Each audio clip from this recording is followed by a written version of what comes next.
Bismillahirrahmanirrahim. Assalamu alaikum dear students. Welcome to the online NMDCAT session of Stars Academy Head Office Johor Town. Today we are going to discuss Introduction to Fundamental Concepts of Chemistry. So let's get started with the first question. First question is the percentage of nitrogen in N2H4. तो percentage निकालने का तरीका जो है वो हमें पता होना चाहिए। मैं यहाँ पर बताता चलूँ कि परसेंटेज टाइप के क्वेश्चंस अगर हमें पेपर में आते हैं तो मोस्ट प्रोबेबली उनके अंदर जो ऑप्शंस के दरमियान में परसेंटेज का गैप होता है वो सिग्निफिकेंट इनफ होता है आपको जज करने के लिए कि परसेंटेज किस रीजन में, किस रेंज में फॉल कर रही है। फॉर एग्जाम्पल इस केस में अगर हम परसेंटेज का फॉर्मूला लिखें तो परसेंटेज का फॉर्मूला होता है मैस ऑफ एलिमेंट, यानी कि यहाँ पर नाइट्रोजन के दो एटम हैं, उनका मैस 28 होगा, over mass of compound nitrogen 28 और हाइड्रोजन 4 32 हो जाएगा, मल्टीप्लाइड बाय 100 कर देंगे। अच्छा, अब यहाँ पर ये कैलकुलेशन कंप्लीट करना हमारे लिए पॉसिबल नहीं होगा विदाउट कैलकुलेटर, तो हम यहाँ पर अप्रॉक्सीमेटली एक आइडिया लगाएंगे। जस्ट अज्यूम, आई बिलीव कि ये 32 नहीं है, इट इज़ 30, और जब मैं यहाँ पर अप्रॉक्सीमेटली 30 रखकर वैल्यू निकालता हूँ तो हम कह सकते हैं कि ये वैल्यू 3 8s are 24, यानी कि 8 का डिजिट या 3 9s are 27। 30 यहाँ पर अगर आप 0.9 कर दें तो यहाँ पर 1 हो तो ये 0.9 के करीब वैल्यू आ सकती है। तो 0.9 के करीब जो वैल्यू होगी वो सबसे ज़्यादा सही वैल्यू होगी और वो वैल्यू तकरीबन 87% बन रही है। तो आप यहाँ पर क्या करते हैं कि आप फिगर को जो क्लोजेस्ट वैल्यू है उस तक आप राउंड ऑफ कर देते हैं। 32 से कैलकुलेशन आल्दो हो सकती है। फॉर एग्जांपल अगर मैं यहाँ पर 32 से एग्जैक्ट कैलकुलेशन करूँ तो 28 और 32 पॉइंट लगाएंगे, 0 आ जाएगा, और फिर आप इसे 8 से मल्टीप्लाई करेंगे तो 8 3s are 24, तो ये अराउंड 256 आएगा। आप देख सकते हैं कि 0.8 फैक्टर जो है वो यहाँ पर आ रहा है, और 0.8 को जब आप 100 से मल्टीप्लाई करते हैं तो it comes around greater than 80%। तो 80% से ज़्यादा वैल्यू नज़र आ रही है। एग्जैक्ट कैलकुलेशन करना हमारे लिए ज़रूरी नहीं है और ना हमसे एग्जामिनर इस तरह के सवाल पूछेगा जिसमें ऑप्शन हो लाइक 87%, 88%, 89%, इस तरह के ऑप्शन नहीं होते। आप देख सकते हैं कि पहले डिजिट से ही अंदाज़ा हो रहा है कि 80% प्लस जो आंसर है वो हमारा राइट आंसर होगा। तो अल्फा ऑप्शन यहाँ पर सही हो गया। सेकेंड क्वेश्चन देखते हैं। Mass of 1 mole of an ionic species. Word ionic species यहाँ पर अहम है। When expressed in grams is known as. तो अगर आयोनिक स्पीशी के मैस को आप ग्राम्स में रिप्रेजेंट करेंगे तो आप उसे कह देंगे कि ये डेल्टा ऑप्शन है, आयोनिक मैस जो है वो हो जाएगा। क्लियर हो गई जी बात। मैस अगर आप आयोनिक स्पीशी का जो है वो आप उसे ग्राम आयन या मोलर मैस उसे कह सकते हैं और ये उसका आयोनिक मैस भी होता है। अच्छा, थर्ड ऑप्शन देख लें। Third question, the number of atoms present in 10 gram of calcium. अच्छा, नंबर ऑफ एटम्स जब भी निकालने होंगे तो फॉर्मूला हमारे पास जो चल रहा है वो होगा mass over molar mass multiplied by Avogadro's number, ये हमारे पास फॉर्मूला होता है। तो अगर हम यहाँ पर जवाब निकालते हैं यू गेट 0.25, यानी कि 1/4 into Avogadro's number. Avogadro's number की वैल्यू है 6.02 10⁻23। आप इसे सॉल्व कर सकते हैं तो ये 1.5 के अराउंड जवाब आ रहा है, जो कि हमारे पास ऑप्शंस में डेल्टा ऑप्शन बन रहा है। अच्छा, फोर्थ क्वेश्चन देखें। Which of the following does not relate to limiting reactant. Alpha option, it is consumed earlier. क्या लिमिटिंग रिएक्टेंट जल्दी कंज्यूम होता है? डेफिनेटली, बिल्कुल सही बात है। Beta option, it produces lesser amount of product. Correct, बिल्कुल सही है। Charlie option, it offers lesser number of molecules for reaction. Definitely जो लिमिटिंग रिएक्टेंट होगा उसके रिएक्टिंग मॉलिक्यूल्स खत्म हो गए थे रिएक्शन के अंदर, इसीलिए वो रिएक्शन के अंदर जो है वो लिमिटिंग हो गया, वो खत्म हो गया। Offers lesser number of molecules for reaction का मतलब है कि ओवरऑल रिएक्शन में उसकी जो मॉलिक्यूल्स की कंट्रीब्यूशन थी वो कम होने की वजह से वो रिएक्शन में ख़त्म हो गया है। और delta option, it is found in reversible reaction. क्या लिमिटिंग रिएक्टेंट रिवर्सिबल रिएक्शन में पाया जाता है? जी नहीं, रिवर्सिबल रिएक्शन में लिमिटिंग रिएक्टेंट नहीं होता। तो इस क्वेश्चन में हम कहेंगे कि लिमिटिंग रिएक्टेंट का कॉन्सेप्ट रिलेट नहीं करता रिवर्सिबल रिएक्शन से। तो फोर्थ में डेल्टा ऑप्शन जो है वो सही हो गया। फिफ्थ क्वेश्चन देखते हैं, mass of A formula unit of NaCl। NaCl का अगर आपके पास एक फार्मूला यूनिट होगा तो फार्मूला यूनिट का जो मैस होगा उसे आप कहेंगे कि 58.5 AMU होता है, और AMU वाला ऐसा कोई ऑप्शन हमें नज़र नहीं आ रहा, तो हम कहेंगे कि 58.5 इंटू 1.661 10⁻⁻24 ग्राम। तो ये जो है ना AMU की वैल्यू है। जब AMU नहीं दिया हुआ तो AMU की वैल्यू वाला आंसर हम सही कर देंगे, डेल्टा ऑप्शन यहाँ पर सही हो जाएगा। सिक्स क्वेश्चन देखते हैं, the volume of 0.001 mole of gas at STP। इस सवाल को हल करने के लिए हम कंपैरिजन बनाएंगे मोल्स का और वॉल्यूम का एट STP। हम जानते हैं कि अगर किसी गैस का 1 मोल STP पर पड़ा हो तो उसका वॉल्यूम होता है 22.414 डेसीमीटर क्यूब, या फिर आप कह सकते हैं 1 मोल का वॉल्यूम होता है 22,414 सेंटीमीटर क्यूब। सही हो गई जी बात। अब हमारे पास कितने मोल हैं? 0.001, यानी कि मैंने लेफ्ट साइड पर 1000 से डिवाइड किया तो ये 0.001 आ गया, राइट साइड पर भी 1000 से डिवाइड किया 0.001 आ गया।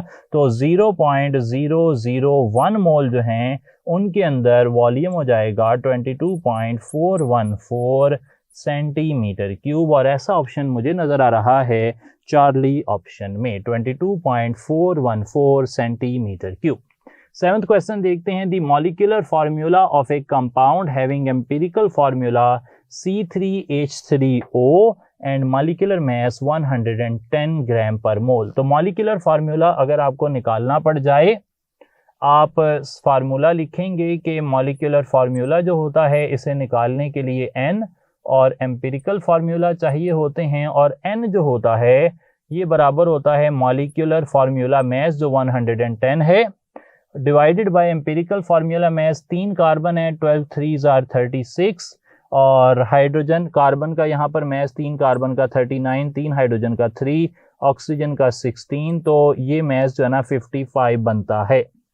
तो एम्पिरिकल फार्मूला मास 55 आ गया, मॉलिक्यूलर फार्मूला मास 110 है, तो यहाँ से n की वैल्यू जो हमारे पास आ रही है वो 2 है। इस वैल्यू को यहाँ पुट करता हूँ तो 2 इंटू एम्पिरिकल फार्मूला ये आ जाता है मॉलिक्यूलर फार्मूला, और मॉलिक्यूलर फार्मूला C6H6O2 बन जाता है, जो कि सही ऑप्शन है, बीटा यहाँ पर सही हो गया। 8th क्वेश्चन देखते हैं, which of the following leads to decrease in theoretical yield.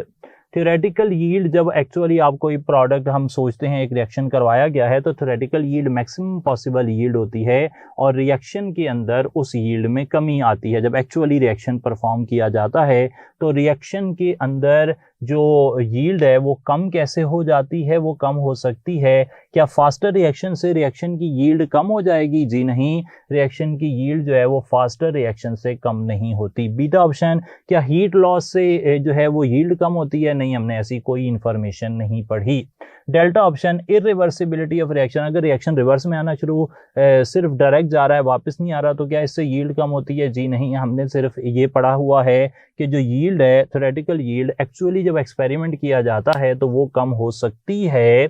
वो कम हो सकती है किस वजह से? मैकेनिकल लॉस की वजह से, इनएक्सपीरियंस्ड वर्कर की वजह से, कंपीटिंग रिएक्शन की वजह से, या साइड रिएक्शन की वजह से। तो चार्ली ऑप्शन जो है वो है साइड प्रोडक्ट बनना शुरू हो जाएगा, जिसकी वजह से जो हमने थ्योरेटिकल यील्ड सोची थी उसमें एक्चुअली कमी आनी शुरू हो गई है। 8th ऑप्शन 8 क्वेश्चन में चार्ली ऑप्शन सही हो गया। 9th क्वेश्चन देखें, the number of sulphur atoms in 49 gram sulphuric acid. Formula जब भी आपने एटम्स मॉलिक्यूल्स वगैरह निकालने हों तो एक ही है, और वो फार्मूला ये है कि आपने मास over molar mass multiplied by Avogadro's number करना होता है। यहाँ से आपके पास मॉलिक्यूल्स आ जाते हैं और फिर आप मल्टीप्लाई करते हैं नंबर ऑफ एटम्स जो आपने निकालने हैं। फॉर एग्जांपल सल्फर निकालना है, सल्फर सल्फ्यूरिक एसिड में 1 है इसलिए मैंने 1 से मल्टीप्लाई कर दिया। अगर हाइड्रोजन निकालने होते मैं 2 से मल्टीप्लाई करता क्योंकि हाइड्रोजन 2 है सल्फ्यूरिक एसिड में, और ऑक्सीजन निकालने होते तो ऑक्सीजन के लिए मैं 4 से मल्टीप्लाई करता क्योंकि सल्फ्यूरिक एसिड में ऑक्सीजन 4 हैं। अच्छा, अब यहाँ से जो जवाब आ रहा है आप देख सकते हैं कि ये आंसर जब आप निकालते हैं तो ये आता है 1 2 1 3.01 इंटू 10⁻23 और ये ऑप्शन मुझे डेल्टा में नजर आ रहा है। 10th क्वेश्चन देखते हैं, which formula shows highest percentage of nitrogen by mass. इस क्वेश्चन को डालने का मकसद हमारा ये था कि अगेन हम इस बात को आपको क्लियर कर दें कि एग्जामिनर आपसे एग्जैक्ट वैल्यूज नहीं पूछ रहा, एग्जामिनर की आपसे जो अंडरस्टैंडिंग है उसके बारे में क्वेश्चन है। याद रखना है कि जब भी जिस एटम की परसेंटेज आपको पूछी गई है उसके मुकाबले में जो बाकी एटम्स हैं अगर वो हैवियर होंगे, भारी होंगे, ज्यादा मैस वाले होंगे तो नाइट्रोजन की, फॉर एग्जांपल इस केस में तो नाइट्रोजन की परसेंटेज कम होती जाएगी। फॉर एग्जांपल बीटा ऑप्शन को अगर मैं क्वेश्चन नंबर 10 में डिस्कस करता हूं तो बीटा ऑप्शन में 2 नाइट्रोजन 28 और 3 ऑक्सीजन जो कि 48 मैस रखते हैं, तो नीचे वाला मैस 48 प्लस 28 ये तकरीबन बन जाता है 76। नीचे वाली वैल्यू बहुत बड़ी है। इसी तरीके से चार्ली ऑप्शन में 2 ऑक्सीजन एटम हैं, उनका मैस भी डेफिनेटली ज्यादा होगा, ऑक्सीजन हैवी मैस रखता है। डेल्टा ऑप्शन में भी ऑक्सीजन और 5 हाइड्रोजन हैं, ऑक्सीजन और 5 हाइड्रोजन। जिस तरह मैंने ये बीटा ऑप्शन के लिए लिखा इसी तरीके से मैं चार्ली ऑप्शन के लिए भी लिख लेता हूं, नाइट्रोजन 14 डिवाइडेड बाय ऑक्सीजन देखें 16 टू ये तकरीबन 46 बन गया। अच्छा, डेल्टा ऑप्शन देखते हैं तो ये बनता है 14 नाइट्रोजन 14 और डिवाइडेड बाय देखें ऑक्सीजन 16 और 14 30 ये 35 बन गया। इसके मुकाबले में अल्फा ऑप्शन देखते हैं, नाइट्रोजन 14 टोटल 17। बिल्कुल क्लियर है हमें कि 14/17 का आंसर डेफिनेटली बड़ा आना चाहिए 14/35, या फिर हम कह सकते हैं कि 14/46 से बड़ा आना चाहिए। तो ये जो वैल्यू है ना, जितना डिनोमिनेटर छोटा होगा उतनी वैल्यू बड़ी आएगी, ये हम याद रख सकते हैं। और इसकी एक आसान सी इंडिकेशन हमने ये बताई, मेजॉरिटी केसेस में काम करती है कि अगर डिनोमिनेटर के लिए आपके जो काउंटर जो कंबाइनिंग एटम्स हैं वो ऑक्सीजन है या वो हैवियर एटम्स हैं लाइक सोडियम लगा है, कैल्शियम लगा है, तो फिर जो है ना वो percentage of nitrogen in this case वो कम होती जाएगी। तो अल्फा ऑप्शन अमोनिया यहाँ पर सही हो गया। 11th क्वेश्चन है, during combustion analysis carbon dioxide is absorbed in. Carbon dioxide कहाँ पे एब्जॉर्ब होती है? चार्ली ऑप्शन जी potassium hydroxide. Recalling based question है। फॉर 12th क्वेश्चन देखें, इंटरेस्टिंग सवाल है। HCl when added to water produces H positive and Cl negative ions. If 1 mole of HCl weighs 36.5 gram, which of the following terms best describes the molar mass? लिखता है, interesting सवाल इसलिए कह रहा हूं कि सवाल का ओरिजिन जो है ना वो आपको मिसगाइड कर रहा है। इट सेज HCl जो है उसे पानी में डालते हैं तो ये आयोनाइज हो जाता है और इसकी आयोनाइजेशन से H पॉजिटिव और Cl नेगेटिव बनते हैं। अच्छा, इसका जो मैस है मोलर मैस वो 36.5 है। अब बताएं कि ये मोलर मैस के लिए बेस्ट टर्म यहाँ पर क्या होगी। तो यहाँ पर आयोनाइज होने से हमें ये फीलिंग आती है कि शायद ये कोई आयोनिक कंपाउंड है जो आयोनाइज होता है, लेकिन एक्चुअली ये एक आयोनिक कंपाउंड नहीं है, बल्कि HCl जो है वो एक कोवेलेंट कंपाउंड होता है जो कि पानी में आयोनाइज हो जाता है लाइक एनी अदर एसिड। तो कोवेलेंट कंपाउंड का जो मैस होता है उसे आप मॉलिक्यूलर मैस इन ग्राम्स कहते हैं। आयोनिक मैस कुछ लोगों ने यहाँ पर या फार्मूला मैस टिक किया होगा जो कि सही नहीं है। सही जवाब है alpha option, molecular mass in grams. तो इस तरह की मिसलीडिंग इंफॉर्मेशन देकर सवाल पूछना ये एग्जामिनर का एक तरीका रहा है, उसी को हमने यहाँ पर प्रैक्टिस किया ताकि आपको ये आइडिया क्लियर करवाया जा सके। 13th क्वेश्चन है, atomic mass is obtained by comparing the mass of an atom of an element with 1/12 of carbon 12। This mass of 1/12 of carbon 12 comes out to be. तो carbon का जो 1/12 of carbon 12 है उसको आप कहते हैं, question number 13 की बात कर रहा हूं, AMU कहते हैं और उसकी वैल्यू मैंने यहाँ पर थोड़ी देर पहले लिखी 1.661 इंटू 10⁻⁻24 ग्राम। तो इसे कहते हैं जी beta option 1 AMU। 14th question देखते हैं 2.24 decimetre cube of nitrogen gas has mass. तो ये सवाल जो है ये हमसे चाह रहा है कि हम एक कंपैरिजन बना लें और कंपैरिजन गिवन और रिक्वायर्ड के दरमियान में होता है, नोन और अननोन के दरमियान में होता है।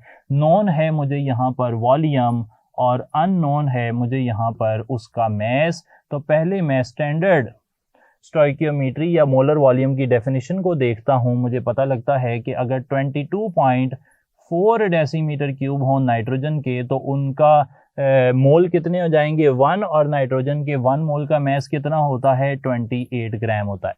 अब 22.4 डेसीमीटर क्यूब के अगर मैंने बनाने हैं 2.24 डेसीमीटर क्यूब तो पहले मैं यहाँ पर अगर 10 से डिवाइड कर दूँ ये भी रास्ता है, या फिर आप यूनिटी मेथड पूरा भी लगा सकते हैं।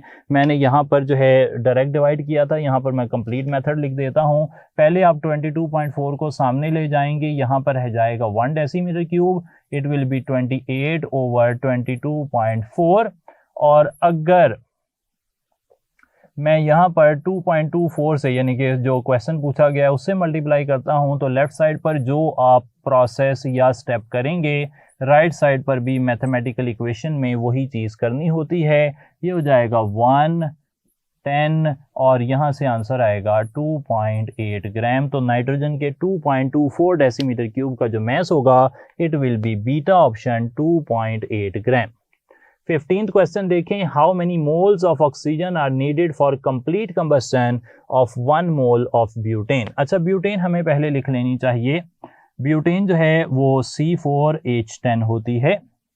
C4H10 को अगर मैं ऑक्सीजन से मिलाता हूँ तो यहाँ से बनते हैं कार्बन डाइऑक्साइड, 4 कार्बन डाइऑक्साइड बन जाते हैं और साथ 5 वाटर मॉलिक्यूल बनते हैं। इक्वेशन बैलेंस करने के लिए मैंने ये वैल्यूज लगा दी। यहाँ से मुझे पता लगता है कि अगर मैं ऑक्सीजन को बैलेंस करने की कोशिश करता हूँ इस पर्टिकुलर इक्वेशन में तो इस इक्वेशन में 4 2s are 8 और 5 13 ऑक्सीजन एटम्स हैं और 13 ऑक्सीजन एटम्स को बैलेंस करने के लिए मुझे ऑक्सीजन चाहिए होंगे 6.5। 13 हो जाएगा तो 6.5 मोल्स ऑफ ऑक्सीजन अगर मेरे पास होंगे तो मैं मीथेन के 1 मोल को कंप्लीटली कंबस्ट कर सकूंगा। बैलेंस्ड केमिकल इक्वेशन यहाँ पर हमने बनाई है और बड़ी सिंपल बैलेंस केमिकल इक्वेशन थी, इसलिए क्योंकि 4 कार्बन है, 4 कार्बन डाइऑक्साइड और हाइड्रोजन 10 है, इसलिए 5 वाटर तो सीधी है। इस तरह की स्ट्रेट इक्वेशन जो है वो डेफिनेटली पूछी जा सकती है। तो alpha option 6.5 is the right answer. 16th question देखते हैं, the ratio of volume between 2 moles of hydrogen and 16 gram of methane। Ratio of volume है तो हमें पहले पता होना चाहिए कि 2 मोल्स हाइड्रोजन का वॉल्यूम कितना है और 16 ग्राम मीथेन का वॉल्यूम कितना है। तो हम जानते हैं according to the definition of molar volume कि 1 मोल का वॉल्यूम कितना होता है 22.4 डेसीमीटर क्यूब। तो 2 मोल हाइड्रोजन जो हैं उनका वॉल्यूम हो जाएगा डबल यानी कि 44.8 डेसीमीटर क्यूब। अच्छा मीथेन का वॉल्यूम कैसे निकलेगा? मीथेन का वॉल्यूम निकलेगा, मीथेन का मैस है 16 ग्राम, मीथेन का मोलर मैस है 16 ग्राम, यानी कि मीथेन के मोल कितने हो गए फिर 1 मोल हो गए और 1 मोल का वॉल्यूम होता है 22.4 डेसीमीटर क्यूब। तो we have volume of hydrogen and we have volume of methane. Volume of hydrogen is 44.8 decimeter cube while the volume of methane is 22.4 decimeter cube.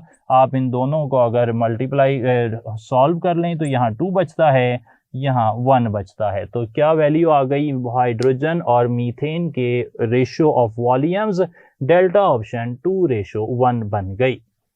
17 question देखते हैं, the mass of water formed when 2 gram of hydrogen and 16 gram of oxygen react.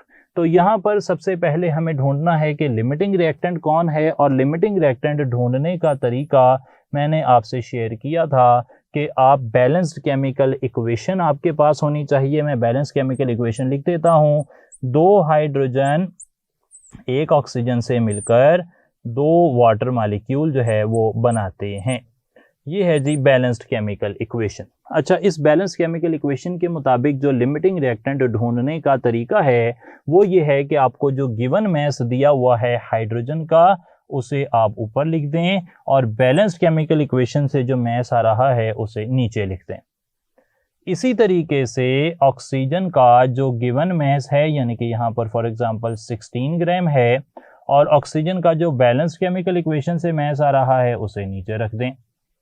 जवाब क्या आ रहे हैं, यहाँ से आ रहा है ये रेशो आ गई, यहाँ से जवाब आ रहा है 1/2, यहाँ से जवाब आ रहा है 1/2। दोनों वैल्यूज अगर सेम आ जाएं तो इसका मतलब है रिएक्शन में कोई लिमिटिंग रिएक्टेंट नहीं है, लेकिन अगर दोनों जवाब सेम ना आए तो फिर जो वैल्यू कम होती है वो लिमिटिंग रिएक्टेंट होती है और उसी से आप प्रोडक्ट प्रिडिक्ट करते हैं। तो यहाँ पर क्योंकि दोनों वैल्यू सेम है इसलिए इसका मतलब है चाहे आप हाइड्रोजन से वाटर की कैलकुलेशन कर लें चाहे ऑक्सीजन से वाटर की कैलकुलेशन कर लें, एक ही बात है। तो हम यहाँ पर फॉर एग्जांपल हम हाइड्रोजन को इस्तेमाल कर लेते हैं। तो हाइड्रोजन के हिसाब से कैलकुलेशन करते हैं। कैलकुलेशन के तरीके में आपने वक्त जो है वो बचाने की कोशिश नहीं करनी, हमेशा पूरा टाइम लगाना है कैलकुलेशन करने के लिए। तो आप कहेंगे we have mass of hydrogen and we want mass of water. According to balanced chemical equation, अगर आपके पास 4 ग्राम, 2 मोल का मतलब है 4 ग्राम हाइड्रोजन हो तो दे फॉर्म 36 ग्राम वाटर। अगर 4 सामने ले जाएंगे तो 1 gram hydrogen will make 36/4 gram water. और अगर 2 ग्राम हाइड्रोजन है जैसा कि सवाल में पूछा गया है तो लेफ्ट साइड पर अगर 2 से मल्टीप्लाई किया गया है, राइट साइड पर भी 2 से मल्टीप्लाई करेंगे and you get 18 grams. So beta will be the right answer here. ये लिमिटिंग रिएक्टेंट निकालने का स्टेप जो है ये हमने इजाफी किया, हालांकि प्रैक्टिस के साथ आपको अंदाजा हो जाता है कि दोनों चीज़ें बराबर मिकदार में हैं, लेकिन डू नॉट मिस दिस। बहुत एक जना हार्डली 10 सेकंड्स का काम है ये, तो दोनों बराबर, इसका मतलब है लिमिटिंग रिएक्टेंट का कॉन्सेप्ट नहीं लग रहा तो उसके बाद आप सिंपल कैलकुलेशन कर सकते हैं। 18th क्वेश्चन देखते हैं, the number of valence electrons in 1 mole of neon. अच्छा, कोई भी एक सब स्पीशी निकालने के लिए हमने कहा था कि फॉर्मूला होता है mass over molar mass into Avogadro's number. अच्छा, यहाँ पर क्या फार्मूला है, यहाँ पर मोल्स जो हैं वो दिए गए हैं। तो formula number of valence electron निकालने का moles multiplied by Avogadro's number multiplied by the species which we are interested in finding out। Neon के वैलेंस इलेक्ट्रॉन, नियॉन ग्रुप 8 का मेंबर है जिसे नोबल गैसेस भी कहते हैं, 18 ग्रुप बी से कहा जाता है। तो इसके वैलेंस सेल में 8 इलेक्ट्रॉन होते हैं और उन 8 इलेक्ट्रॉन्स की वजह से जो फार्मूला बना वो है मैस ओवर मोलर मैस, जिसे मोल्स भी कहते हैं, multiplied by Avogadro's number multiplied by जो भी चीज़ आपने निकालनी है। पिछली बारी हमने सल्फर निकालना था, सल्फर की तादाद थी सल्फ्यूरिक एसिड में 1। अब हमने नियॉन में वैलेंस इलेक्ट्रॉन निकालने हैं, वैलेंस इलेक्ट्रॉन की तादाद है 8, तो 1 अगर ना भी लिखा हो तो भी कोई मसला नहीं। बीटा ऑप्शन यहाँ पर बिल्कुल सही लग रहा है। Number of valence electrons in 1 mole of neon are beta option 8 into Avogadro's number. 19 देखते हैं, if 2 moles of sulfur dioxide are oxidized to sulfur trioxide, how many moles of oxygen molecules are required? Balanced chemical equation अगर मैं लिखूं sulphur dioxide से sulphur trioxide बनाने की, तो sulphur dioxide sulphur trioxide से रिएक्शन करते हैं तो सल्फर ट्राइऑक्साइड बन जाता है। And in this process 2 mole sulphur dioxide के जब 2 मोल सल्फर ट्राइऑक्साइड में ऑक्सीडाइज होते हैं, they consume only 1 mole of oxygen, और यहाँ पर फिर सही ऑप्शन हो जाएगा चार्ली 1 मोल। नेक्स्ट क्वेश्चन देखते हैं, which of the following compounds has highest percentage of oxygen. आप देख सकते हैं कि हमारे पास 4 कार्बोक्सिलिक एसिड्स हैं। उन कार्बोक्सिलिक एसिड्स में हर एक के अंदर 2-2 ऑक्सीजन एटम्स हैं। तो ऑक्सीजन का मैच तो यहाँ पर हर जगह सेम ही है, लेकिन फिर चेंज क्या हो रहा है, चेंज हो रहा है बाकी सब एटम्स का मैच। और जैसा कि मैंने अपनी पिछली एग्जांपल के लिए नाइट्रोजन के हिसाब से बात की थी कि जैसे जैसे जो बाकी एटम्स हैं, कंबाइनिंग एटम्स हैं, उनका मैच बढ़ेगा, वैसे वैसे जो इंटरेस्ट है हमारा, जो ऑक्सीजन एटम है या नाइट्रोजन या कार्बन या हाइड्रोजन जिसकी भी बात हो रही है, उसकी जो परसेंटेज है वो उसी हिसाब से कम होती जाएगी। तो यहाँ पर सबसे कम जो मैच हमें नजर आ रहा है ऑक्सीजन के अलावा बाकी एटम्स का, वो फॉर्मिक एसिड में नजर आ रहा है, जहां पर ऑक्सीजन का मैच है, क्वेश्चन नंबर 20 की बात कर रहा हूं, ऑक्सीजन का मैच है 32, जबकि बाकी एटम्स का मैच सिर्फ 14 ऐड कर रहा है। कार्बन 12, हाइड्रोजन 2 हैं, 14 हो गया, 32/14 ये सबसे बड़ी वैल्यू है। इसके अलावा अगर आप एसिटिक एसिड को देखें, उसमें कार्बन का मैच ऐड हो रहा है। प्रोपेनोइक एसिड में फर्दर 2 कार्बन हैं, टोटल 3 कार्बन है, तो उसमें भी बहुत ज़्यादा मैच होगा। और इसी तरीके से डेल्टा ऑप्शन में भी कार्बन ज़्यादा होने की वजह से जो मैच है वो ज़्यादा हो जाएगा। किन एटम्स का? जो डिनोमिनेटर में टोटल मैच होता है, तो टोटल मैच जैसे जैसे बढ़ेगा वैसे वैसे ऑक्सीजन की परसेंटेज कम हो जाएगी। तो इसलिए हम कहेंगे कि यहाँ पर right answer is charlie option, formic acid. 21st question देखते हैं। Empirical formula is the only formula used for. Hydrazine एक कोवलेंट कंपाउंड है, ग्लूकोज कोवलेंट कंपाउंड है, हाइड्रोजन पेरोक्साइड कोवलेंट कंपाउंड है। तो यूजुअली कोवलेंट कंपाउंड्स के लिए हम एम्पिरिकल फार्मूला भी लिख सकते हैं, मॉलिक्यूलर फार्मूला भी लिख सकते हैं, लेकिन चार्ली ऑप्शन सोडियम क्लोराइड एक प्योरली आयोनिक कंपाउंड है and ionic compounds are expressed only by their empirical formula. 22nd question देख लेते हैं। The ratio of masses of carbon to hydrogen in methane. तो कार्बन का मैस हम यहां पर अगर मेंशन करें, मीथेन लिख देते हैं। मीथेन में एक कार्बन है और 4 हाइड्रोजन है, यानी कि एक कार्बन के साथ 4 हाइड्रोजन है। एक कार्बन का मैस कितना होता है? एक कार्बन का मैस होता है 12 ग्राम, और 4 मोल अगर हाइड्रोजन के होंगे तो उनका मैस 4 ग्राम होगा। तो ये रेशो अराउंड 3:1 बनती है। 4 1s are 4, 4 3s are 12। तो इस तरह ये रेशो जो है वो हमारे पास बन रही है, डेल्टा ऑप्शन 3:1। 23rd क्वेश्चन देखते हैं। The number of molecules in 15.5 gram of carbonic acid are.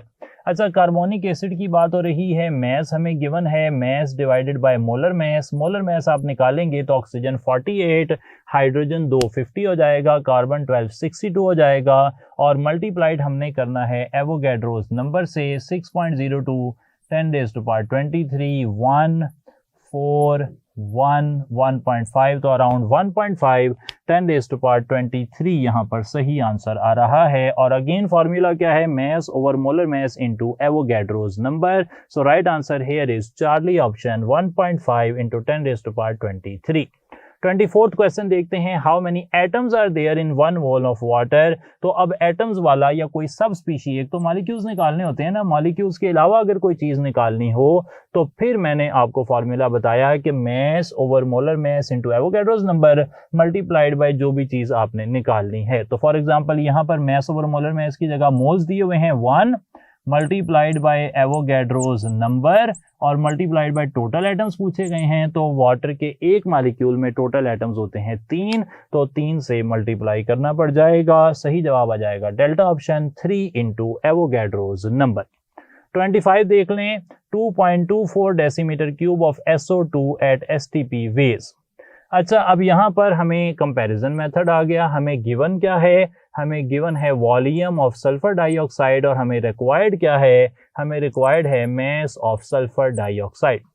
Standard conditions की बात की जाए तो वॉल्यूम अगर सल्फर डाइऑक्साइड का 22.414 डेसीमीटर क्यूब हो तो फिर मोल कितने होंगे? 1 मोल होगा, और सल्फर डाइऑक्साइड का 1 मोल होता है 64 ग्राम। वो आप कैलकुलेशन कर सकते हैं। Sulphur 32, oxygen 32, total 64।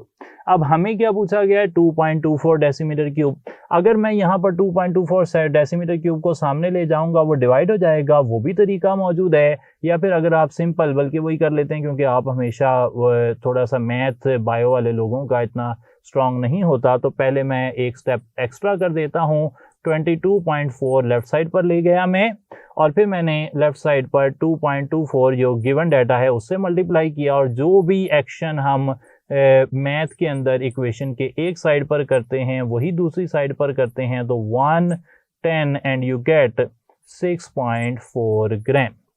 तो 6.4 ग्राम आ जाता है, यहाँ पर सही ऑप्शन हो गया बीटा 25th क्वेश्चन में।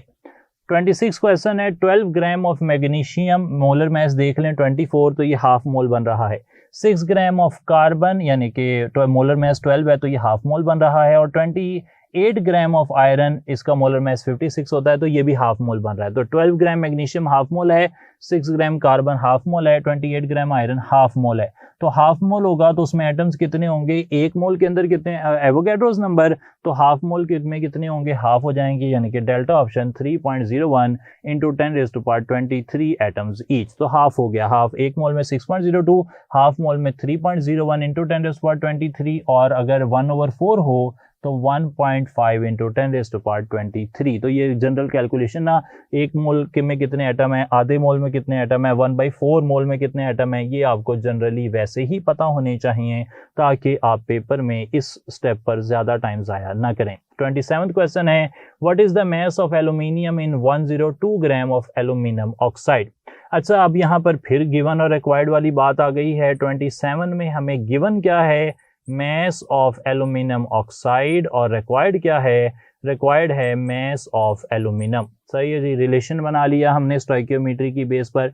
Aluminium oxide balance chemical equation में अगर हम देखते हैं तो एल्यूमिनियम जो होता है इसका मास होता है 27, एक एल्यूमिनियम का, दो एल्यूमिनियम का मास हो जाएगा 27 + 27। तो मैं यहाँ पे एल्यूमिनियम ऑक्साइड का मास निकाल देता हूँ आपके लिए। एल्यूमिनियम का मास होगा 2 इंटू 27, और ऑक्सीजन का मास होगा 3 इंटू 16। ये आ रहा है 48, ये आ रहा है 54, तो इट वेज 102 ग्राम। 102 ग्राम यहाँ पर एल्यूमिनियम ऑक्साइड का मास है। हमें उसमें एल्यूमिनियम का मास पूछा गया है, वो तो हमें ऑटोमेटिकली पता लग रहा है कि वो होता है 54 ग्राम। तो बड़ा ही आसान सवाल यहाँ मिला हमें कि 104 ग्राम के अंदर 102 ग्राम एल्यूमिनियम ऑक्साइड में एल्यूमिनियम कितना होता है, तो वो स्ट्रेट फॉरवर्ड निकल आया 54 gram, Charlie option. 28, a piece of wood is combusted in air. After some time the combustion comes to an end.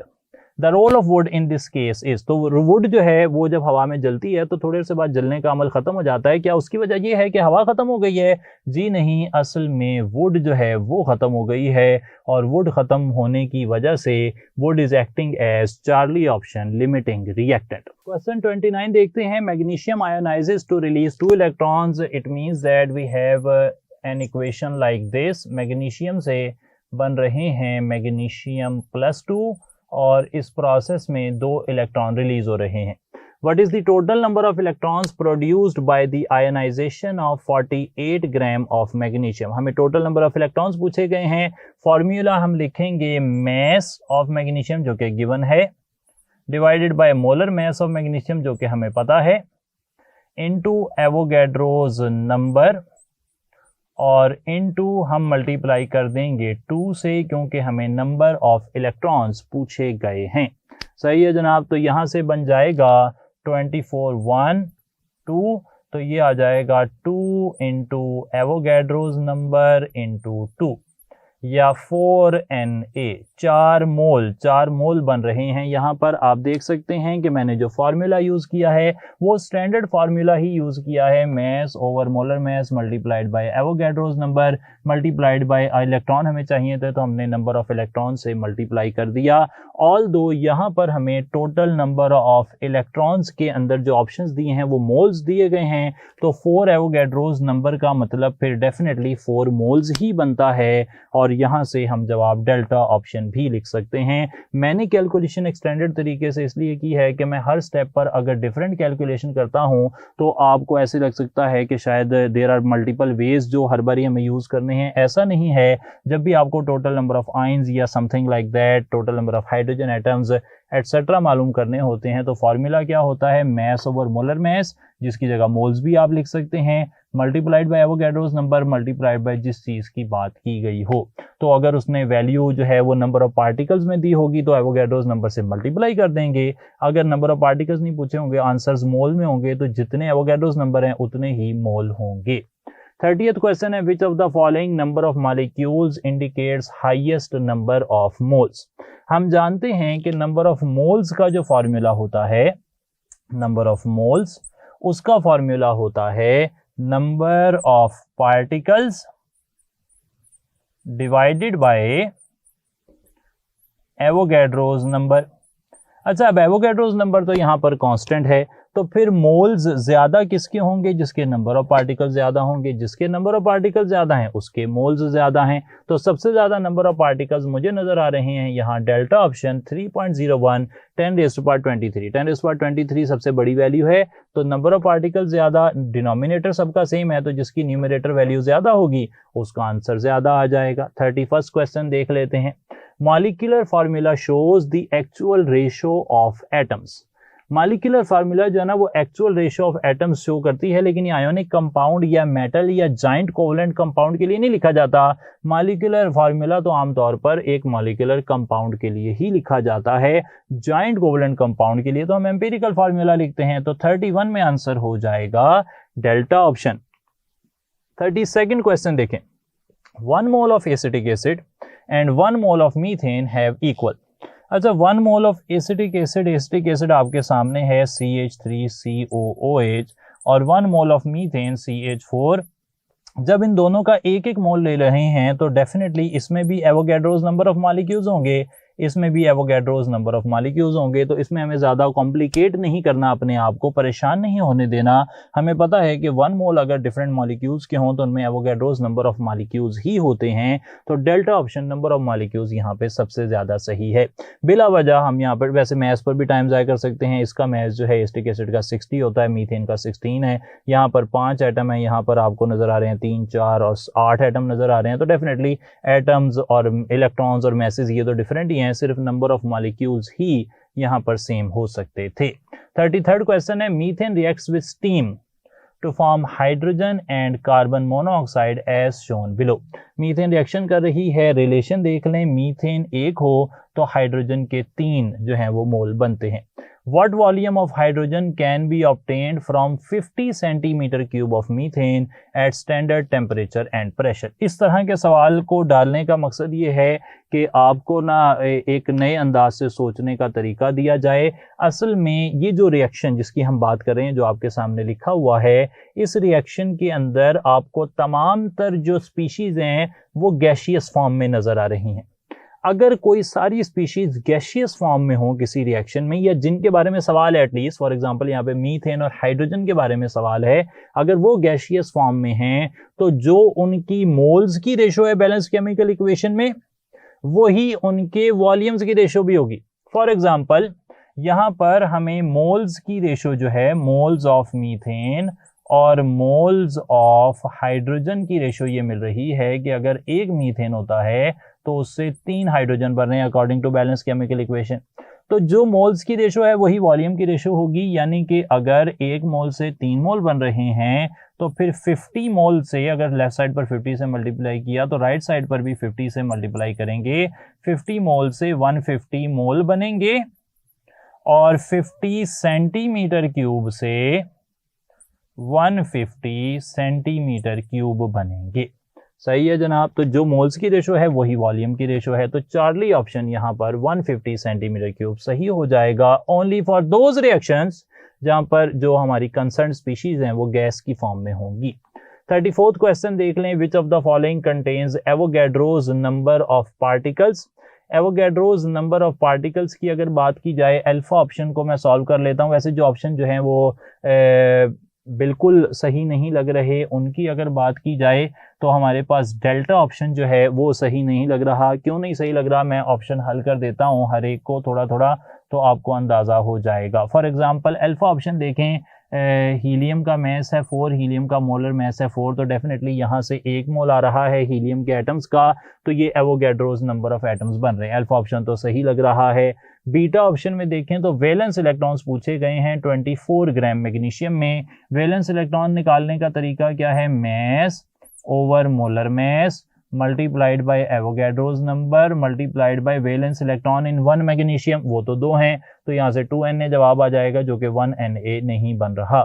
Charlie option देखिए, molecules in 35.5 gram of chloride. अच्छा, मॉलिक्यूल्स जो हैं, मॉलिक्यूल तो Cl2 का होता है इस तरह, जो हमें ऑप्शन दिया गया है वो क्लोराइड है और क्लोराइड होती है इस तरह। तो अगर हम इसे कैलकुलेट करना भी चाहें, ऑल दो क्लोराइड से क्लोरीन कैलकुलेट नहीं हो सकते क्योंकि ये आयन है और ये मॉलिक्यूल है, लेकिन अगर कैलकुलेट करना भी होता तो क्लोराइड का मैस होता है 35.5, क्लोरीन मॉलिक्यूल का मैस होता है 71 मल्टीप्लाइड बाय एवोगैड्रोस नंबर। तो यहाँ पर हमारे पास जो ऑप्शन बन रहा था वो बन रहा था कि यहाँ पर मॉलिक्यूल्स जो हैं वो हाफ Na बन रहे हैं, हाफ Na मॉलिक्यूल्स मैस जो गिवन है क्लोराइड का, और जो चीज़ निकाल मोलर मैस क्लोरीन मॉलिक्यूल का वो 71 है, ये भी सही नहीं हुआ। डेल्टा ऑप्शन देखें, कितना मैस है मैग्नीशियम का 12, मोलर मैस कितना होता है 24, मल्टीप्लाइड बाय Na करेंगे, यहाँ से भी हाफ Na आ रहा है। तो we can see that helium का मैस ओवर मोलर मैस करते हैं मल्टीप्लाइड बाय एवोगैड्रोस नंबर, तो हीलियम में नंबर ऑफ पार्टिकल्स आते हैं 1Na। इसके मुकाबले में मैग्नीशियम में 2Na आ रहा है, क्लोराइड में हाफ Na आ रहा है, और मैग्नीशियम के 12 ग्राम एटम्स के अंदर भी हाफ Na एटम्स वह बन रहे हैं। तो एवोगैड्रोस नंबर ऑफ एटम्स सिर्फ हीलियम में मौजूद हैं 34 के अंदर। सही है जनाब, अल्फा ऑप्शन हो गया। 35 देख लें, number of moles of hydrogen atoms in 1 mole of butane. तो बड़ा आसान कंपैरिजन है, हम ब्यूटेन का फार्मूला लिख लेते हैं C4H10 और उसमें हाइड्रोजन देख लेते हैं। C4H10 का अगर 1 मोल हो तो उसमें 10 मोल जो है वो हाइड्रोजन के होते हैं। वेरी सिंपल, चार्ली ऑप्शन यहाँ पर सही हो गया। 36 देखते हैं, 64 gram of sulphur dioxide reacts with excess of oxygen to form 72 gram sulphur trioxide. अच्छा, इक्वेशन पहले लिख लेनी चाहिए मुझे। इक्वेशन ये कहती है कि 2 सल्फर डाइऑक्साइड अगर ऑक्सीजन से मिलते हैं तो बनाते हैं 2 mole of sulphur trioxide, 2 mole of sulphur trioxide बना देते हैं। अच्छा, अब यहाँ से बैलेंस केमिकल इक्वेशन के मुताबिक 1 मोल सल्फर डाइऑक्साइड का मैस कितना होता है 64, 2 मोल का कितना होगा 128। तो मैं यहाँ मेंशन कर लेता हूँ कि अगर 128 ग्राम सल्फर डाइऑक्साइड हो तो उससे सल्फर ट्राइऑक्साइड कितनी बनती है ये हमने नोट करना है। वो नोट कर लेते हैं और हमें पता लगता है कि यहाँ पर सल्फर हो गया 64, इसका मैस निकाल लेना चाहिए। ऑक्सीजन यहाँ पर हो गई, ऑक्सीजन यहाँ पर है 16 3s are 48 और 48 और सल्फर यहाँ पर कितनी है, सल्फर है 32।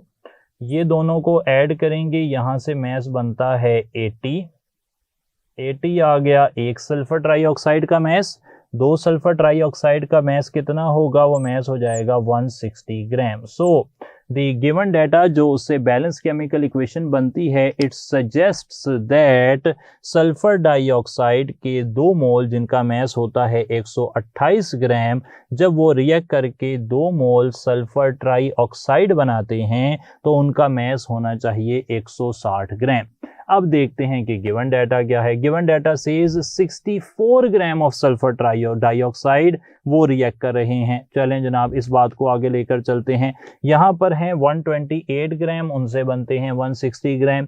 इसे डिवाइडेड बाय 2 कर दें। अच्छा, डिवाइडेड बाय 2 वाला ना, अगेन मैं फिर यही कहूँगा कि आप इसको थोड़ा सा ज़्यादा परेशान हो जाते हैं। तो what we have is mass of sulphur dioxide, what we want is mass of sulfur trioxide। तो according to balance chemical equation अगर 128 ग्राम सल्फर डाइऑक्साइड के होंगे, they should make 160 gram of sulphur trioxide. अगर 1 ग्राम होगा तो it will make 160 over 128, और अगर 64 ग्राम होंगे तो लेफ्ट साइड पर 64 किया है, राइट साइड पर भी 64 कर देंगे तो it should make 1 to 180। तो इसे 80 ग्राम सल्फर ट्राइऑक्साइड SO3 बनाना चाहिए। अच्छा, बन कितना रहा है 72। So actual yield for this reaction is 72 gram, theoretical yield for this reaction is 80 gram multiplied by 100। तो हम यहाँ पर 0 को 0 से काटते हैं, 8 1 जार 8, 8 9 जार 72। तो यहाँ पर 90% यील्ड बन रही है। क्वेश्चन को आपने देखा कि मैनीफोल्ड्स डीप इट वाज, तो बैलेंस केमिकल इक्वेशन उससे कितना मैस बनना चाहिए, यानी कि थ्योरेटिकल यील्ड। एक्चुअल यील्ड हमने ऊपर रखनी है, थ्योरेटिकल यील्ड नीचे रखनी है। Right answer would be delta 90%। 37 देख लें question, mass of chlorine in 1 mole of CCl4। बड़ा ही आसान कंपैरिजन है, हमें लिख लेना चाहिए CCl4 जो है उसका मोल दिया हुआ है, यानी कि मोल्स ऑफ CCl4, और रिक्वायर्ड क्या है, मैस ऑफ Cl हमें चाहिए है। मोल्स 1 हैं और इसके अंदर क्लोरीन का मोल कितने बन रहे हैं, 4, यानी कि 4 बन रहे हैं क्लोरीन। हर एक का मैस है 35.5। So it will be around 142। Let's see, yes, alpha option 142 ग्राम हो गया। तो मोल्स को मैस से रिलेट किया। हर बार जो मैं रिलेशन वाला सवाल कर रहा हूं उसे आप ध्यान से देखा करें, क्योंकि इससे आपको पेपर में बहुत मदद मिलेगी। 38 क्वेश्चन आ गया, unit use to express molar mass. Molar mass जी ग्राम पर मोल में एक्सप्रेस होता है। Charlie option, easy question it was.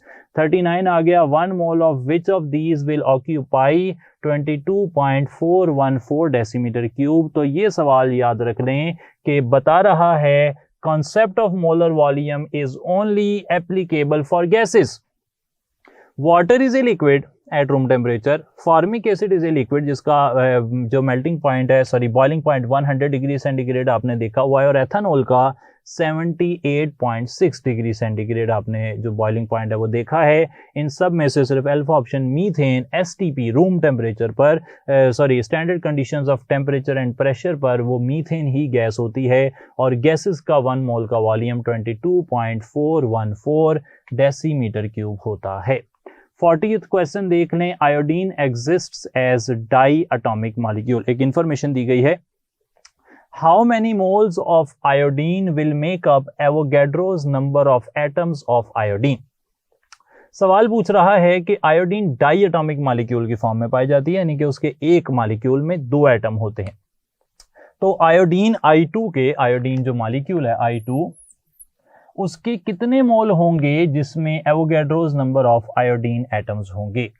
अच्छा, यहां पर हमें कंपैरिजन जो है वो ये पूछा गया है कि आयोडीन और I एटम्स, अगर आयोडीन का 1 मोल होता है तो उसमें आयोडीन एटम होते हैं 2, सही है जनाब। तो अगर आयोडीन के होंगे हाफ मोल तो उसमें आयोडीन कितनी होगी, 1 मोल। 1 मोल का मतलब एवोगैड्रोज नंबर ऑफ एटम्स होंगे। तो आयोडीन 1 के अंदर 2 हैं, हाफ के अंदर 1 हो जाएंगे। Very easy, Charlie option 0.5 moles. तो देखने में सवाल जो है ना वो कई दफ़ा काफ़ी डिफिकल्ट फील होते हैं, लेकिन एक्चुअल में उनमें एक simple comparison, again I am again talking about this comparison method. तो कंपैरिजन से आप बआसानी जवाब जो है वो निकाल सकते हैं। क्वेश्चन 41 देखते हैं, 4 gram hydrogen reacts with 71 gram chlorine to form HCl. How much mass of excess reactant is left after the reaction? Concept of limiting reactant को स्टडी करने के लिए हमने यहाँ पर बैलेंस्ड केमिकल इक्वेशन लिख ली है। लिमिटिंग रिएक्टेंट निकालने का तरीका मैंने ये बताया है कि आपको गिवन डाटा में जो वैल्यूज दी गई हैं हाइड्रोजन और क्लोरीन की, उन्हें आप ऊपर लिख देते हैं, और बैलेंस्ड केमिकल इक्वेशन से जो वैल्यू नजर आ रही है हाइड्रोजन का मैस 2 ग्राम और क्लोरीन का मैस 70 ग्राम, उसे नीचे रख लेना है आपने। अब जब यहाँ पर इसे सॉल्व करते हैं तो ये वैल्यू आती है 2 और क्लोरीन की वैल्यू आती है 1। हमने ये फाइनल कर लिया है कि इस तरह की जो रिलेशन आप डेवलप करते हैं उसके अंदर जिसकी वैल्यू कम आती है वो हो जाता है हमारा लिमिटिंग रिएक्टेंट, यानी कि यहाँ पर क्लोरीन हमारा लिमिटिंग रिएक्टेंट है। क्लोरीन रिएक्टेंट है लिमिटिंग, और इस लिमिटिंग रिएक्टेंट का 1 मोल जो है वो रिएक्ट करता है, उसके बाद क्लोरीन खत्म हो जाती है। देखें बैलेंस्ड केमिकल इक्वेशन, क्लोरीन का 1 मोल रिएक्ट करता है हाइड्रोजन के 1 मोल से। क्योंकि क्लोरीन लिमिटिंग रिएक्टेंट है इसलिए 1 मोल रिएक्ट करने के बाद ये तो खत्म हो जाएगी, तो फिर हाइड्रोजन कितना बच जाएगा, हाइड्रोजन बच जाएगा 1 मोल। सही है जी। लेकिन ये तरीका यहाँ पर समझने की हद तक तो अच्छा है, अलबत्ता प्रैक्टिकली मुख्तलिफ कंडीशंस में अप्लाई करने के लिए इतना अच्छा नहीं है। अच्छा तरीका वो होता है जिसे आप हर हालात में बिल्कुल हाफ माइंड के साथ भी अप्लाई कर सकें। तो यहाँ से हमने फाइनल किया कि हमारा लिमिटिंग रिएक्टेंट कौन है। अब हम ये फाइनल करेंगे कि ये लिमिटिंग रिएक्टेंट कितनी हाइड्रोजन से रिएक्ट करने के बाद ख़त्म होगा, और जितनी हाइड्रोजन इससे रिएक्शन में इस्तेमाल हो जाएगी वो तो इस्तेमाल हो जाएगी, बाकी हाइड्रोजन बच जाएगी। फॉर एग्जांपल मैं यहाँ पर कंपैरिजन बना रहा हूँ मोल्स ऑफ क्लोरीन और मोल्स ऑफ हाइड्रोजन का। Moles of chlorine balance chemical equation के मुताबिक अगर 1 हो तो वो हाइड्रोजन के 1 मोल से रिएक्ट करते हैं, और फिलहाल हमारे पास जो गिवन डाटा उसके मुताबिक क्लोरीन का है भी 1 ही मोल, तो क्लोरीन का 1 मोल हाइड्रोजन के 1 मोल से रिएक्शन करके खत्म हो जाएगा। बाकी क्या बच जाएगा, हाइड्रोजन के दिए कितने गए हैं 2 मोल्स, 1 मोल रिएक्ट कर लेंगे, बाकी 1 मोल बच जाएगा। 1 मोल का मैस होता है बीटा 2 ग्राम हाइड्रोजन। तो ये सही आंसर हो गया। This is the perfect way to solve these kind of questions. 42nd question देखते हैं, which term does not relate to mole. Gram atom element का मोल होता है, ग्राम फार्मूला मैस यानी कि आयनिक कंपाउंड का मोल होता है, ग्राम आइन आयोनिक स्पीशी का मोल होता है, लेकिन चार्ली ऑप्शन ग्राम प्रोटॉन ये किसी चीज के मोल की जो स्टेटमेंट है वो नहीं है। 43rd क्वेश्चन है, 10 gram neon and 20 gram calcium है। 10 ग्राम नियॉन यानी कि लिख लेते हैं mass over molar mass multiplied by Avogadro's number, हर नियॉन में एक ही एटम होता है। 20 ग्राम कैल्शियम देखें, mass over molar mass multiplied by Avogadro's number, हर कैल्शियम में एक ही एटम होता है, यानी कि यहाँ पर दोनों में बन रहे हैं हाफ मोल एटम्स और दोनों के एटम्स बीटा ऑप्शन इक्वल हैं। हर एक में प्रोटॉन जो इलेक्ट्रॉन्स हैं वो डिफरेंट हैं, यहाँ पर नियॉन में 10 होते हैं और कैल्शियम में 20 होते हैं। 44th क्वेश्चन देखें, the complete ionisation of 98 gram phosphoric acid produces hydrogen ions. Phosphoric acid को अगर आप देखते हैं तो फॉस्फोरिक एसिड से बनते हैं 3H पॉजिटिव और 7 फॉस्फेट। अब हमारे पास गिवन मैस कितना है 98, मोलर मैस कितना होता है फॉस्फोरिक एसिड का 98 मल्टीप्लाइड बाय एवोगैड्रोस नंबर, और हर एक से कितने आयन बनने हैं 3, मल्टीप्लाई कर देंगे 3Na यहाँ पर जवाब आ रहा है, और Na की वैल्यू होती है 6.02 10⁻23। अल्फा ऑप्शन यहाँ पर सही हो गया। 45th क्वेश्चन है, विच of the following values shows number of carbons in 90 gram glucose.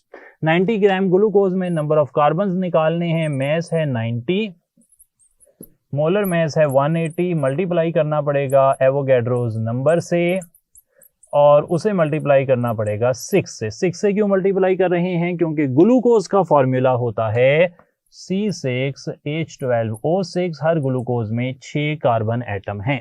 अब इसे हल कर लेते हैं तो ये इक्वेशन कुछ इस तरह बन रही है कि आप 0 को 0 से काट लेते हैं, 9 1s are 9, 9 2s are 18, 2 1s are 2, 2 3s are 6, तो ये तकरीबन 18.02 10⁻23, या फिर जिसे आप 1.802 10⁻24 भी कह सकते हैं, वो वैल्यू आ रही है, और यहाँ पर वो ऑप्शन बन रहा है बीटा। 45 में beta is the right answer.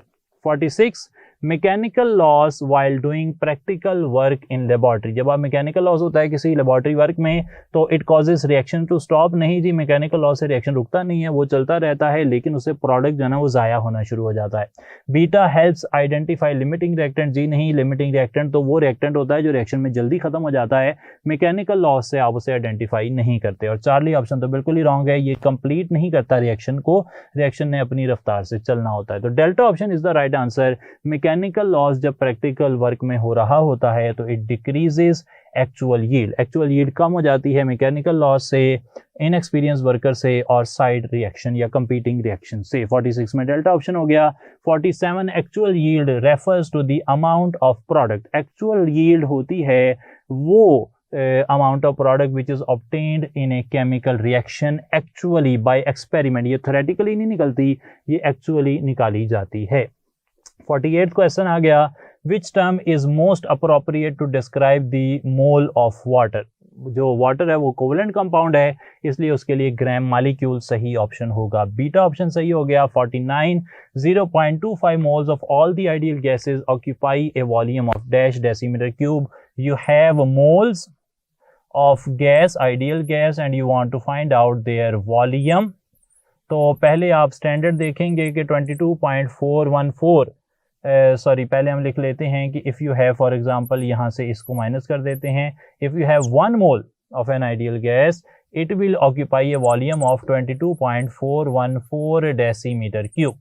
सही है जनाब। तो अगर 0.25 मोल है तो यहाँ पर 4 से डिवाइड करना पड़ेगा, यहाँ भी 4 से डिवाइड करना पड़ेगा, और यहाँ से आंसर आ जाता है 5.6 डेसीमीटर क्यूब। वॉल्यूम ऑक्यूपाई करती हैं 0.25 moles of all the ideal gases. Beta option यहाँ पर सही हो गया। Again we are using the famous comparison method. 50th question है occurrence of side reactions tend to. तो अगेन हमने कहा कि अकरेंस ऑफ साइड रिएक्शन से क्या होता है, एक्चुअल यील्ड जो है वो डिस्टर्ब हो जाती है, एक्चुअल यील्ड कम हो जाती है, क्योंकि जो मेन प्रोडक्ट है वो नहीं बनता, साइड प्रोडक्ट बनने शुरू हो जाते हैं। And with this we come to the end of our today's discussion on fundamentals of introduction to fundamental concepts of chemistry।